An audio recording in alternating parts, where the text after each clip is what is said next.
भेज दे गिलो खन टाटा सुम हमर सब लेके चल गिलो उहे का हो गए लेके चल गए लेके गए तो बाइक तो लेके गए हुआ पर कैसे का भाई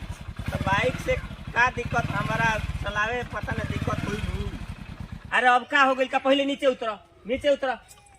का हो गइल का पेट्रोल खत्म हो गइल अब का हुई अब देखल जाओ का हुई अब एने उने का देखा तनी एने ओने का देखा तानी का बोतल ढूंढा तानी और पेट्रोल लियावे के पड़ी ना। कैसे ऐसे खत्म हो जाई बबलू तो कहले रहे कि पूरा टंकी फुल करके देले तो रास्ता में हम पी गई नी पूरा टंकी खाली दिया एकदम। अब का होई का बोतल के जुगाड़ कइल जावा फिर पेट्रोल ढूंढ के लियावे के पड़ी पेट्रोल पंप पर से। ये प्रेशर लागल बा का अरे प्रेशर लगल बा हई जौन तार भाई प्रेशर दे देल बड़ा एकरा के तो कम करे के पड़ी बोतल ले हम तबे न पेट्रोल पंप से जा करके पेट्रोल लियावे के पड़ी। ए जे तू खड़ा रह हम देखत तनी घर से निकलने से पहले देखनी ना अब हमरा पे चिल्लातनी बात बा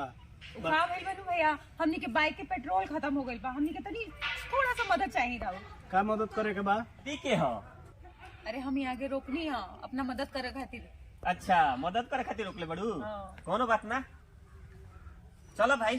पेट्रोल पंप तक चलो। अरे भैया इतना सुनसान रोड पर यहाँ के छोड़ के चल जाए रोड बड़ी खतरनाक रोड है और सुनसान पर एगो औरत के छोड़ के चल जाए तो का हुई। बात तो सही कहता नहीं आके बताइए ऐसे सुनसान रोड पे हमरा के अकेले रोज छोड़ के जाता नहीं हमरा साथे के ऊंच नीच कियो तो दिलस तो बात तो तू ठीक कहता रू ऐसन बात बा हई धरा बोतल हई धरा 100 रुपया बैठा तू जाके पेट्रोल लेके आवा इनके साथे। अरे भैया हमार अनजान आदमी के साथ मेहरारू बैठा के भेज देता नहीं और कोई हम लेके भाग जाए तो उतरा ऐसन कर बैठा बैठा तू अब। अरे भैया दोनों आदमी बैठिए जाए तो फिर ऐसा गड़िया छोड़ता फिर कोई गड़िया लेके चल जाए तो ऐसन बाबा भाई तू गाड़ी लगा स्टैंड पर एक बोतल दो। अच्छा ऐसा करो भाई हई बोतल लो हई धरा 100 रुपया तू पेट्रोल पंप से तेल ले ले आवा। और दिमाग खराब बका एगो अनजान आदमी के बोतल दे देता नहीं पैसा देता नहीं लेके भाग गेल तब फिर वो केहू पे भरोसा कर लेवे नहीं पैसे अनजान आदमी के रुआ पैसा दे देनी बोतल दे देनी लेके भाग गेल तब ऐसा में भाई तू ही बोतल दो हई पैसा दो बाइक पर से नीचे उतर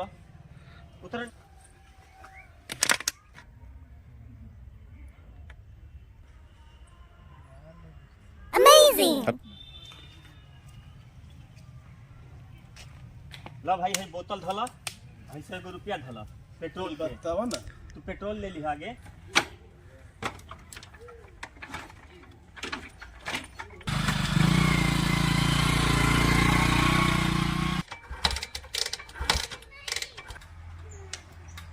लो ना तो हमरे टंकी खाली करके चल गई सन तो बड़ लोनबो के बनैलन सन